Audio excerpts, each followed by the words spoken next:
Cotton is today the most widely used textile fiber in the world. An estimated 3/4 of the world's clothes include at least some cotton, which accounts for nearly 50% of the world's textile production.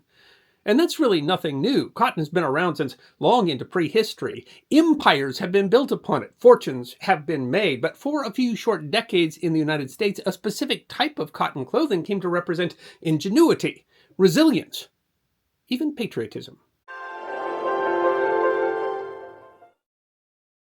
While industrialization, the invention of the spinning jenny in 1764 and the power loom in 1785, which allowed drastically increased speed and scale of textile production, and the introduction of Eli Whitney's cotton gin in 1794 that dramatically increased the speed at which cotton could be processed, increased the economic viability of cotton fabric production, transforming economies and driving in the U.S. demand for enslaved people, it took some time for one common use of cotton to develop. Wooden barrels continued to be the primary packaging for flour and feed well into the 19th century. The first textile bags used to transport grain and flour were made not by companies, but by individual farmers, who used them because they were easier to throw over the back of a mule or horse than a barrel. They were made of rough fabrics like hand-spun yarn and were made at home. They would often be stamped with the name of a farmer or a mill and could be used to carry grain to the miller and then carry flour back. Elias Howe's practical sewing machine in the 1840s, along with improvements in spinning and weaving cotton, eventually made bags the more cost-effective method of storage and transportation. The biggest buyers of bags at first were the milling companies, but it took decades for bags to replace barrels. This meant that bag sizing was based on the standard of the barrel. A single barrel held 196 pounds of flour, so a 49-pound bag was called a quarter-barrel bag. The most popular bag was the 98-pound bag, or half-barrel. The first commercial bags were made with a kind of cloth called Osnaburg, a coarse fabric of white or brown cotton, stamped with a logo or product label.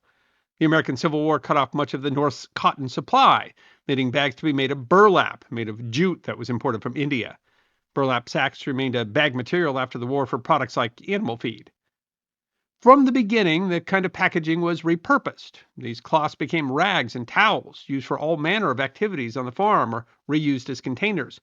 It's impossible to determine the very first person to have thought to turn the bags into clothing, but in the 19th century, a family came to Kansas with a huge number of grain sacks, ready to take grain to the miller. Disaster struck, as it often does, leaving them with little grain and little money, but a surplus of bags. The wife turned the bags into a new pair of pants, complete with the family name stamped across the rear. An 1892 article in Arthur's Home magazine said, "So that is the secret of how baby looks so lovely in her flour sack. Just a little care, patience, and ingenuity on the mother's part." A 98-pound flour bag had over a full yard of fabric available, or almost a square meter. This could be turned to anything in the face of necessity, including underwear and quilts. The reuse of flour sacks, of course, was a matter of need, not want. These were frugal housewives seeking to give their families what they needed when there were no other resources. Unfortunately, that also meant that these women routinely made an effort to hide what they had done. The appearance of a flour company trademark was an obvious stamp of poverty and hard times. They would soak off logos, dye fabrics, and add embellishments like ribbon, embroidery, and decorative buttons. The association with poverty stuck. During World War I, the United States donated almost 700 million pounds of flour to German-occupied Belgium and northern France through the Commission for Relief in Belgium. Most of this flour was sent in 49-pound bags, which were also considered an important part of the relief, and thus the supply was carefully monitored. Cotton was in high demand in wartime manufacturing, and the Commission feared that the empty bags could be taken, refilled with inferior flour, and then resold as relief flour. To avoid this, the CRB distributed these empty flour sacks to professional schools, sewing workrooms, convents, and others, where it could be used to provide work for Belgians during the war. These bags were turned into Belgian war lace, which was sold back to Allied countries to help support Belgians during the war, part of a long tradition of Belgian craft. The sacks were also turned into clothes, shirts, dresses, aprons, bibs, shoes, hats, pillows, anything necessary. Others were embroidered and embellished, becoming art, which was sold throughout Europe. Hundreds of pieces of this war art were sent to the United States during and after the war as thanks to the American people for their support. This only enforced the association of flour bag clothes and material as a symbol of poverty and thriftiness in the face of extreme want, however. In the 1920s, ads for the Bemis Bro Bag Company included photographs of orphans in Armenia and Poland wearing flour bag frocks, simply an intact bag with holes cut for the head and arms. It wasn't until the end of the 19th century that bags began to replace barrels in earnest. Rising lumber cost and sanitation concerns led to barrels being replaced by cotton, along with other packaging like tin, paper, cardboard, and fiber. Many of these allowed much more freedom for colorful and prominent brand names and logos. By 1915, cloth bag manufacturers began offering a larger range of bag sizes, from the large 98-pound bag to 1-pound bags. The United States' entry into World War I led to a call for bags to win the war and a home front shortage of this material. Shifting culture and tech changed more than that. As women were called into the workforce during the World Wars, less and less bread was baked at home, and the demand for flour fell precipitously. In 1909, there were 12,000 flour mills operating in the United States, but by 1947, only around 10% remained. By 1935, the average American used 30% less flour than in 1900. The collapse of the millers also caused demand for fabric bags to shrink dramatically. In 1925, the Textile Bag Manufacturers Association in Chicago was formed in response. After the 1929 stock market crash, millers turned to reusing their bags rather than ordering new ones. In 1935, the textile bag manufacturers joined with the Millers National Federation to fight bag reuse, calling the unsanitary practice the used bag evil. One of the ways they hoped to convince consumers was by stimulating interest in home sewing using their cotton bags. Of course, the idea wasn't new to the American housewife, but it was new for the manufacturers to actively encourage it. The two organizations distributed Sewing with Cotton Bags, a booklet of patterns that emphasized the attractiveness of clothing made from bags. In conjunction with an advertising campaign, bakers were able to sell 90% of their used bags over the counter to interested housewives. The advertising campaign was a blitz in national publications, and inserts included with every loaf of bread or printed on brand wrappers. By 1937, over 318,000 copies of Sewing with Cotton Bags had been distributed to individuals and groups such as welfare agencies, home demonstration organizations, and home ec classes. The campaign was a massive success and is reported to have promoted the sale of bread, increased mill and bakery standards for cleanliness and sanitation, increased business for bag manufacturers, and pleased rural and urban housewives by supplying bags at bargain prices. Simultaneously, bag manufacturers were expanding thanks to the growing feed industry necessary to feed the expanding American population. More than ever, packaging was seen not just as a passive container, but as a means of advertisement. Feed companies began experimenting with decorative cotton bags in the 1920s and recognized, in their words, the value of attracting feminine attention to get the masculine dollar. One of the most important industries for this was the growing business of baby chicks, where women were unusually active.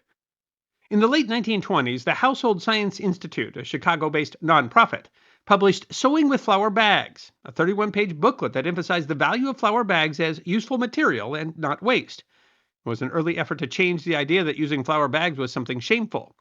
It advised removing mill markings with lard or kerosene and described the fabric as fade-proof and high quality.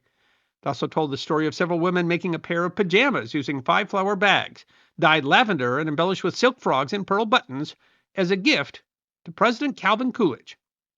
A woman who is handy with dyes will find that this material takes the dye admirably, the booklet says. The colors are deep, solid, and lasting. Vogue reported in 1921 of beggars' balls, where costumes could not cost more than $10. One costume was a woman dressed head to toe in flour sacks. It wasn't until the 1930s that companies realized that this could be used to their own advantage, as a possible cure for their own economic struggles. In the summer of 1936, Staley Milling Company of Kansas City, Missouri offered tint sacks, bags made of finer cloth in 11 pastel colors for poultry feed, cornmeal, and stock feed. They were specifically designed to appeal to women, the biggest buyers on the farm. The letters on the front were designed to wash out easily to become fabric for all manner of clothing. In 1940, Bemis conducted 2,132 experiments to find the ink that could be most easily washed out. The marketing move was not yet welcomed by everyone. One feed store owner groused that years ago they used to ask for all sorts of feeds, special brands. Now they come over and ask me if I have an egg mash in a floured percale. It ain't natural. Percale is a closely woven fabric that washes well. Families might save sacks and trade them with others to get enough fabric in a particular print. Even before the Depression, companies were getting wise to the idea that the cloth sack could be used as part of the draw of the feed. Gingham Girl Flour offered red and white checkered fabric and good quality fabric from at least 1925.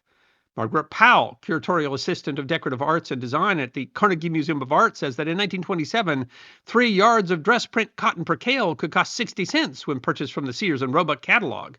3 yards of gingham dress goods could cost 40 cents. In comparison, 3 yards of dress-quality gingham used in gingham girl flour sacks from George P. Plant Milling Company could be salvaged after the use of 2 or 3 100-pound bags of flour. The practice did reach a zenith during the Depression, as thriftiness became a necessity. In 1929, clubs in the South demonstrated burlap coats and dresses and undergarments made from feed sacks in response to precipitous income drops. It wasn't until the 30s that it really took off. Richard Peake, VP of the Percy Kent Bag Company, claimed to have discovered the idea of using dress goods fabric for feed sacks in 1937, when he noticed the backs of wooden chairs had slipcovers in pastel prints. Why wouldn't bags made out of these shades be a knockout with a housewife? Peake would be described by Time as the Hattie Carnegie of sack fashions because of his promotion and support of the practice. The move to making attractive bags seemed to have helped many companies weather the economic downturn. Casco Feeds advertised that its dealers were sitting pretty in 1939, thanks to their bags made with durable, fast-color, cotton print material in a host of different colors and patterns. It was lauded as the best merchandising idea brought into the feed business in a coon's age. Even then, it still clung to its reputation as a tool of the poor. A Pillsbury Flour Company manager said in 1946 that they used to say that when the wind blew across the South, you could see our trade name on all the girls' underpants. One later addition were back prints, or needlework imprints, which were printed on the backside of the sacks. Patterns for aprons, dollies, collar and cuff sets, tea towels, dolls and doll clothes. In the magazine Piecework, Linda Ligon remembers her mom carefully matching the stripes on the pattern for pockets, but also that this practice was near universal in those post-Depression, post-war years. World War II actually intensified the use as fabric shortages led families to reuse what they could get. 1942 war production order stated that all bag Osnaburg and bag sheetings hereafter produced or now owned by producers shall be sold and delivered only upon defense orders. But like victory gardens and war bonds, reusing cotton sacks became a symbol of patriotism. Best of all, it is the patriotic spirit you show when you salvage fabrics. A housewife who converts cotton bags not only serves herself, but conserves essential fabrics for her country. The Textile Bag Manufacturers Association declared that a yard saved was a yard gained for victory. By 1942, according to one bag manufacturer, over 3 million women and children in the U.S. were wearing clothes made from bags. Supposedly, the quality of fabric was so great that women were no longer afraid someone might say, "That dress you're wearing looks like a feed bag." The National Sewing Contest, sponsored by the National Oats Company of Cedar Rapids, Iowa, offered prizes for the best clothing made from its own bags in 1942. Over 1,000 entries were sent to be judged. By then, bags were available in at least 1,000 different patterns. Women held sack and snack clubs, where they served food and traded patterns. It also gave women a much larger role in farm jobs, buying feed for their own chicken flocks in feed stores that had been essentially men-only previously.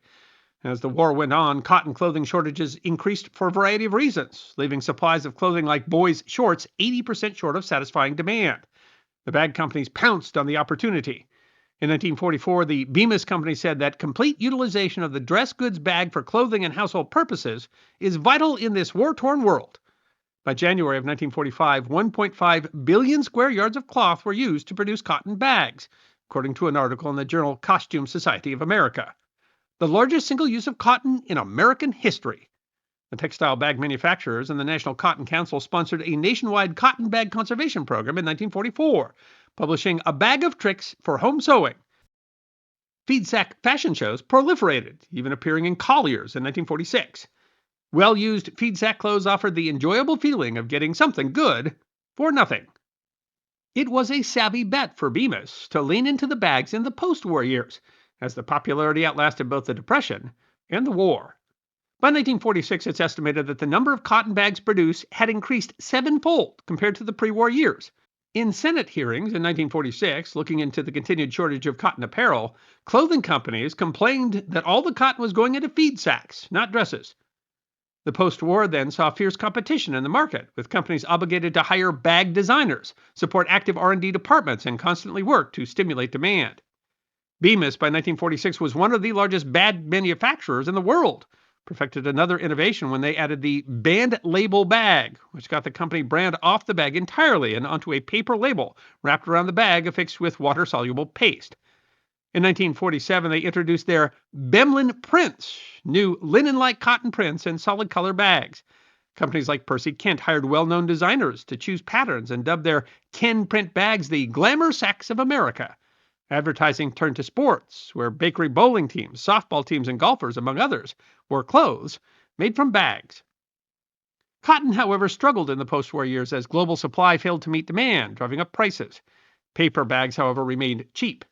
Advertising only intensified, with the Cotton Council publishing new booklets annually after 1944.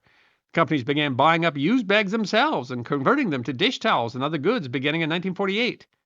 Companies and trade organizations held cotton bag wardrobe shows that toured the country at state fairs, feed manufacturer conventions, and national 4-H meetings. This continued into the 1950s as new designs and fabrics were introduced. By the 1950s, you could find bags in chambray, cambric, denim, and toweling fabrics.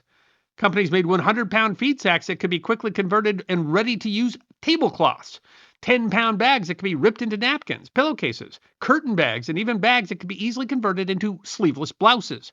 In 1950, Bemis held a national dressmaking contest, and the Cotton Council sent out traveling wardrobes.